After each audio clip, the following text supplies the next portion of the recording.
In this video, I will show you how to add posts to story on Instagram. And if you find this video helpful, please do not forget to like and subscribe.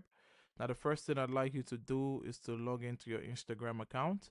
Now you're going to go to your profile, and once you're on your profile, you're going to find the post that you want to add to your story. Now, for the purpose of this tutorial, we're going to choose this post here. Now, to add this post to our story, what we're going to do is we're going to click on the post, and we're going to come to the share button right here. Click on the share button. Now the share button, at the bottom of the share button, you can see the navigation. The first icon there says add to story. You're going to click on add to story, and from here you're going to click on the arrow at the right. The option chooses story already, so you're going to click on share, and you're going to click on done. Now it says added to your story. What you're going to do is to confirm if it's already been added to your story. You're going to click, and you can see the video has appeared on our story. That's how to add posts to story on Instagram. If you do find this video helpful, please do not forget to like and subscribe, and I'll see you in the next one.